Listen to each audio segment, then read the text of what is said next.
Let me get a review about my pet. This is based on my experience with Long Beach Animal Hospital. I only speak for my pet and my pet's dealings. My pet died at Long Beach Animal Hospital, and I believe my pet's death was preventable. Please do your own research. I waited a year to make this. I've gotten through the grief, and there's not any anger. It's just, this has to be told. This is my pet on the day that she was injured at Long Beach Animal Hospital. Notice her eye, it's very big. She had a weepy eye, and she was going in actually from just a follow-up, not even to be seen for her eye, but she had a scheduled follow-up on this day that, and she was given a flush, which I was very naive. When they said, we'll flush her eye out, I thought it was like a human does, you spray some Visine in there and water your eye out. Nope, you put it through the nasal duct here. I signed off on it, I admit it. I sure as hell wish I wouldn't have, though, because it cost me my pet's life. What initially brought me in a month before I got that deadly nasal flush was she had a little lump on her chin, and right near her mouth, and I wanted to make sure, it wasn't an abscess or something. We did a cytology on it for cancer. I think he should have tested the rest of it. He didn't. He was recommended to. I don't know why he didn't. We picked the most expensive one, and we found out she didn't have cancer. Now, this is her adoption photo. She's thinner then, I admit it. But let's look at her eyes. She's got very big eyes, and this is her right side, but she had it on the other side, and she had it right down here. This little lump. It was hard. I thought it was probably, I didn't know exactly what it was. I thought maybe an insect bite, but yeah, I want to make sure there's no abscess or anything weird going on. Nothing's ever come up in any of her tests. Let's look at her medical report. There's nothing that's ever come out, it just says there's a lump. I come in, we do the cytology, and by the time of the 2-4, when we did the nasal flush, the bump was gone. I was there for the bump. That's my point. I wasn't there for anything else. And then I do this procedure, and she comes back disheveled. I know my pet, something's wrong with her, and nobody will come out from lunch to take a look at her. I couldn't wait 2 hours for the lunch hour to be over. I didn't live in Long Beach anymore. I had to drive back to L.A. She's normally a pretty scared rabbit. I didn't want to stress her out anymore. I wanted to get her home and get her comfortable. And that $22 cost me my pet's life. Rabbits have dormant bacteria. I mean, I've never had to flush anything, for my pets before, but, my understanding is you do that with maybe a clogged eye. That eye was not the case. And she absolutely had a horrible reaction to it. Horrible. And it cost her life 3 days later. I got her home the night of that flush, which was 2-4. She hid under the couch the rest of the night. In the morning, I dug her out. I sent this letter. I asked to talk to any person on staff. Dr. Ridgeway's day was off. I said that Rabbit's head was tilting towards her bulging eye on the left side. She's way off kilter. I said, I don't want to wake up with a dead rabbit. I don't want to exacerbate her condition. Can somebody look at it? Get back to me. I thought maybe it was an eye abscess or something, because when you look at this picture, it looks like the eyeliner's bigger. That's her face. And that's her tilted. This is not normal. Guess what? Nobody ever got back to me that day. That's the beginning of the synergistic effect that killed my pet. 2-6, second day after the flush. Heavy breathing. I have an emergency appointment. I can't miss with my medical, and I couldn't make a regular appointment with my doctor. But he said I could make an emergency appointment. Later on, I did. This is what she looks like now, by the way. This is it. She's a mess. And I decided, okay, we can't wait till the next day to see Dr. Ridgeway. We got to see him. Look at this eye, this left eye. Again, only right down here, like underneath all this, was where this bump was, and it was gone. So this has nothing to do with this bump. It's all from this eye flush. Now let's go to the audio recording that was left for me once the doctor came back to the office. So I saw him on 2-4, got the deadly flush. The next day, everybody ignored me. Nobody got back to me. He was off. In fairness to him, his staff, it's unacceptable. Day 2, they give him pictures, and then he leaves me this recording, which is February 6th.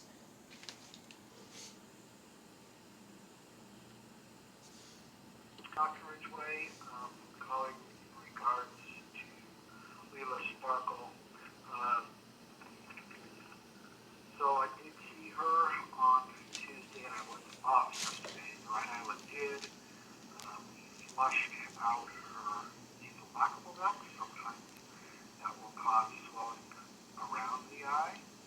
Um, got her on the antibiotics and eye drops in the left eye. Um, showed you how to treat the eye. And if there's a head tilt, I need to check her eyes again, and I need to see her.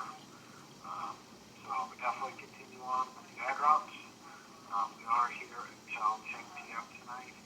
I know you got stuff going on, but we definitely need to see her back. I did review the pictures, and I think that the eye will get better with time. But I definitely need to see her. I can't get her better over the phone. Bye-bye. Now, we have to be fair to the doctor. His staff played a big part in this. It's not his fault. You come back a day later and, for whatever reason. By the way, I believe they gave him black and white photos. I had to actually tell the receptionist, no, miss, forward. Well, we have no way to give it to him. Well, forward the email. I mean, this was total moronicy. So maybe I'll give Dr. Ridgeway that, But look at this eye. I mean, let's get serious, folks. This is not going to clear up on its own. If the pet came in looking like this, and they weren't even in there for their eye, they shouldn't have gone out and gotten a massive eye infection. Something went wrong. They were also training that day. Just a nightmare. Now, this day 3, I go in. Actually, no, I'm skipping ahead. Pardon me. Let's go back to day 2. Let's review the standard of care. Now, this was sent after she died, and I was like, let's make a settlement or something, because this is too screwed up for me. So let's go over it, day 1 and day 2, what led to this mayhem, and then we'll go over day 3. Day 1, the morning after the flushing, not one doctor on your staff was willing to review the pictures and call me. I called back multiple times, emailed, etc., but because Dr. Ridgeway was my doctor, apparently other staff doctors didn't call since I was not their patient. Pathetic but true. She might have lived if Long Beach Animal Hospital had followed up and advised me. I could have made an appointment that day. Long Beach Animal Hospital completely ignored me. On that first day, I could have made an appointment, and I should have. I should have. I deeply regret it. But at the same rate, now that I'm, this is behind me, and it's a red flag. I mean, if somebody does this to your pet and they can't come out in lunchtime, not one doctor, and look, and then they don't call you back the next day, guess what? That's the red flag. Don't go back. Don't go back. Day 2, this is what happens after that, a message we just heard. I can't make the appointment with him, but what I do is I make an emergency appointment later on. And now I got to drive in from LA to Long Beach. I then made an emergency appointment saying that she was declining, and it was set up with Dr. Wood on the evening before her death, and you all canceled that appointment knowing that she was declining because Dr. Wood, who was the doctor on staff that night, was going into emergency surgery and then suddenly couldn't fit me in. I guess an emergency came up. Guess what? My pet was also an emergency. Okay, I get it, but my pet was also an emergency. Again, Dr. Ridgeway's not there. Oh well. I was already in the car driving for 30 minutes, and halfway there when I was canceled on, I had already told your receptionist how long it would take for me to get there, and then when I called to tell her where I'm at, to just give her that update, your receptionist tells me I should have left sooner. It was disgraceful. I would have been there by 9 p.m. By the way, that recording before this said they opened till 10. I think 9 p.m. is enough time. I mean, come on, folks. And I would have been there by 9 p.m., which was the time I was told I needed to be seen by. And then Long Beach Animal Hospital canceled, and she might have lived if she had been seen and admitted that night. I then asked the receptionist for a vet referral. The receptionist, to me, wasn't even smart enough to just have a referral waiting for me. She had to go back to the doctor. Oh, okay, let me go back to the doctor and ask. And the doctor comes up with, this other hospital that has horrible medical malpractice and horrible reviews. Um, and I say, for horrible ratings, forget it. So I passed on it. It's really astounding the lack of standard of care and protocols that Long Beach Animal Hospital bestowed upon my pet. So I decided to drive back home and hope for the best and keep my regular appointment the next day with Dr. Ridgeway. Now, I was naive. I thought I was going to fix it all with Dr. Ridgeway and that his staff was just the complete losers in this, and we were going to get this fixed. Lo and behold, I was wrong. Here's the proposed plan. This isn't treated like an emergency. Nobody's running around. They just didn't really seem to think there was really anything wrong with this pet. I don't know. And again, this is my mistake. Once an animal does a pet hospital does this, you got to move on, folks. Don't go back to the hospital that's doing this crap. This is not the right hospital, in my estimation. Now, by the way, let's look at this. You don't see aspiration anywhere. Now, this hospital, just like anybody else, this is the proposed treatment. They're going to hospitalize her. Wants to make money. By the way, they also, there's a lot of things went synergistically wrong on the third day, too. They wait, they're training on this day, too, by the way. They're taking 20 minutes to type this up. And I'm like, get going. I already, I said I'll pay it, just get moving. This is what I agreed to. Get your butt moving. It was just like it was like a bad training of research lab people that just kind of walk around and know the animals are ultimately going to die, so why put a pep in the step? It was ridiculous. Now let's look at day 3. This was sent to the hospital, and I'm reading it out here. This is what I realized: I had the wrong hospital and the wrong doctor. Dr. Ridgeway sees her and decides to admit her and confirm she is very ill. Yeah, probably could have figured that out before by the pictures, right? I stayed with her almost 2 hours from my appointment arrival time on 2/7/20 to make sure she was stable before I left. She's a very scared rabbit in general, and you've got to be very careful with her. They also marked that on her medical record. Let's take a look at that. 2/7, trouble breathing, yep. This is the corrected medical record that I did. Stresses very easily. Yeah, probably shouldn't have did what you did. Okay? We'll come back to that. So, I stayed with her for almost 2 hours because once I got in there, I saw this staff to me was a bunch of morons. They were doing training, but let's face it, folks, my pet's in a life or death situation at this point, and I need aggressive urgent care capabilities and action, and these people to me were just walking around like they had all the time in the world. When I'd been writing in about this pet for 2 days pretty much, and then they canceled the night before on me, and then I bring her in there and there's no sense of urgency. And these people, in order to treat an animal, you got to make sure they don't go their body temperature doesn't go too low. You got to get a rabbit's body temperature up. And they couldn't even keep a hot water bottle hot. In order to raise an animal's temperature, your hot water bottle has to be higher than the temperature of the body of the pet. They couldn't even change them out. This was a nightmare. I had to stay on top of it, what was going on. It was ridiculous. So once we do what we can do, and I try to call around to another place at this point. It's Friday. People weren't in the offices. I was willing to just take a risk and take, and just go someplace else because I didn't have any confidence at this point. And, but I couldn't find anybody. And so I felt I had to leave her there. And I really thought she could make it. I know my pet, she had to be held a certain way at that point. You can't choke her. There was just a lot of synergistic effects, I think, where, again, I had to tell these people, hey, don't hold her that way. She can't breathe her now. She's struggling. You have to do this. You have to be careful. And I just feel like this was just clumsiness and just horrible standard of care. It was I couldn't believe it. This is my point. I was totally blindsided. I'd been coming here for almost 10 years, and this guy's in the this clinic is in the rabbit websites. This is how I found out about this clinic, and I felt totally betrayed, totally blindsided. Okay, horrible. So then this is what happens.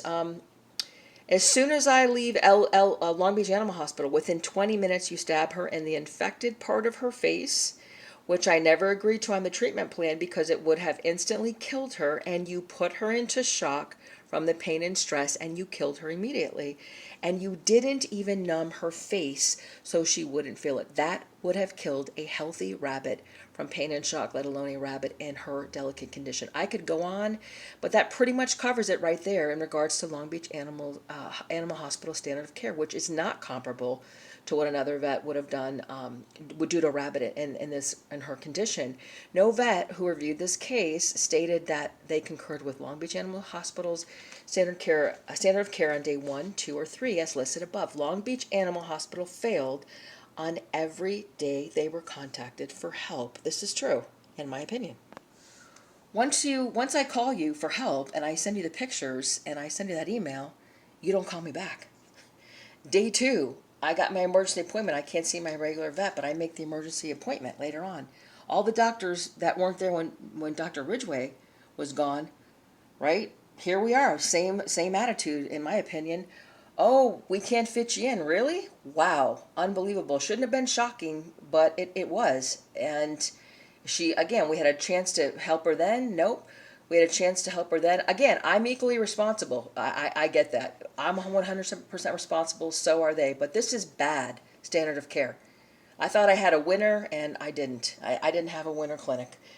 And they cancel on me, They cancel on me and then send me this, horribly reviewed place. It's a joke. And then 3, after all this nonsense, they stab her in the face. Let's hear the recording. Hi, this is Dr. Ridgeway. Talk about Leela. We got her temperature up to 98. I got her out. Got her all the medications that we were doing previously. By the way, that can't be true. She was dead within 20 minutes. So all the medications, I had been force feeding her from once that first day. That next day when we woke up, I started force feeding her because she wasn't eating. And I knew it was a matter of hearing back from the doctor. I didn't. I should have taken massive action myself and done something else. I was very naive. But there's no way they could have been force feeding her because the swelling from her eye went around to her. It started to choke her. That was why she was struggling to breathe. It was increasing the swelling near her windpipe, and she couldn't breathe anymore.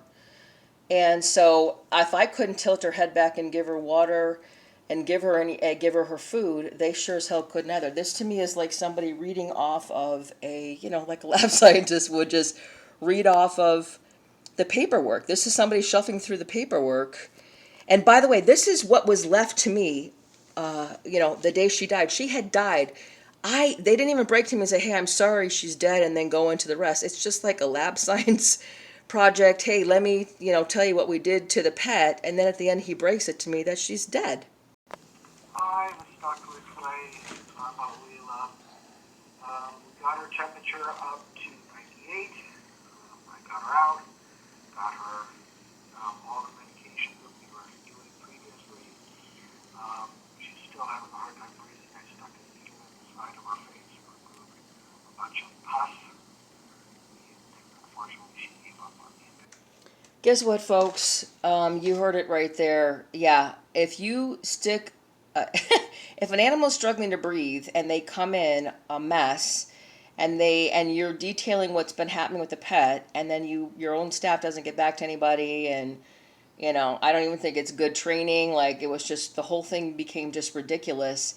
And then you stab an animal in the face in that condition, you're going to kill the pet. It's instant shock. And I should not have been receiving this phone call. So she definitely had probably an abscess to the left side of her face, kind of maybe, hard to say, kind of the bottom part of the jaw, maybe. Got her temperature up, but unfortunately she gave up on me. She came in at 94, and we got it up to like 98. I'm sorry, I'll call you later. Bye-bye. Okay, again, so it's nice he said he was sorry in the end, but you have to understand something. That's like, that's somebody, that's not what I wanted in a vet. That's just like, you don't stab somebody's pet in the face looking like this. And you don't even do it with anything. I mean, her issue was breathing. She needed time for the shot to work, which, by the way, I fought for the shot. Let's back up with that. They wouldn't give her fluids. They wouldn't give her a shot. I said, get in there and take massive action. Do the shot right now. That there was multiple reasons why I didn't just drop her off there. These people were, to me, had no common sense. Oh, well, I can't put the fluid in there because her body's too cold. Well, I said, go heat up the fluid, morons. I mean, this is ridiculous. When you got to save a pet, you got to take action. How do you go from this, not even being seen for your eye, and then this guy's also, like, he just didn't even seem to understand that this flush was tied into the demise of this pet. It was like cluelessness. You can't go from this to this. This is crazy. Head tilt the next day. Swelling starts. And then this, I mean, folks, this is not something that's going to clear up by itself. This is bad. So that's how it ended, folks. I love this pet just like anybody else loves their pet. And sadly, I have to say that before 20 years ago when I had rabbits, and they didn't even neuter rabbits or whatever back then, and nobody was a specialist. I've had emergencies with pets, and guess what? Their lives got saved, And this was just kind of like, hey, all in a day's work. If the pet doesn't live, the pet doesn't live. And this was just, unfortunately, I realized too late I had the wrong vet for me. You got to, this is crazy. So let's wrap it up. That's my review based on my own pet. I have to give 0 stars. There's no way I could recommend anybody to come to this place with their rabbit, at least. And I think that this facility should be removed from rabbit websites recommending them. This was just ridiculous. This is what I've learned from this situation. Look at reviews on multiple review sites for your animal. I saw a lot of bad reviews. I mean, like bad stars, but I was going by the website. I was mistaken. And if you dig in deeper, you see some things about, people not getting good things with their rabbits. But most important, make sure there are positive emergency care reviews and life or death, right? Don't go to a cat doctor and expect something good with a rabbit, but make sure that there's emergency care. Find a rabbit owner that has had emergency care success. That's the only thing that matters. Look and find at least 2 vets you trust. I'm not kidding. If I had that, I think we would have made it. I would have walked out of there immediately with the nonsense that was going on. Would have walked out of there immediately. Yeah, have at least 2, 3 if an emergency comes up. It'll cost you your pet's life, possibly. If not, it's too late to find out you had the wrong vet once you're in an emergency. Bring your pet in immediately. If an emergency comes up, it could mean the difference of life or death with your pet. Don't wait. Yeah, don't do what I did. I'm just as equally responsible. And then if your pet, this is the most important thing, if your pet is injured at the vet that you go to, or misdiagnosed, or if you're not getting a response and attention from your vet about your pet, don't go back there. After they flushed her eye and did that to her eye and then never got back to me the next day, I should never have gone back. I mean, it's just self-evident now, and it was a huge mistake. And, a mistake like that, it can cost you, the death of your pet. It's a life or death situation. So go to another vet. It's not worth your pet's life. Your pet is most valuable to you, not to your vet. Vets deal with life and death every day, and they have their own ideas on prejudgments and on pets dying. I think Dr. Ridgeway is one of the nicest doctors you'll ever see, but he told me he wouldn't have done anything differently, and I realized, wow, well, the pet would have died again because, to me, you guys need a complete protocol overhaul. It was just ridiculous. So ultimately, my pet's my responsibility, and guess what? Vets, again, they come, they go.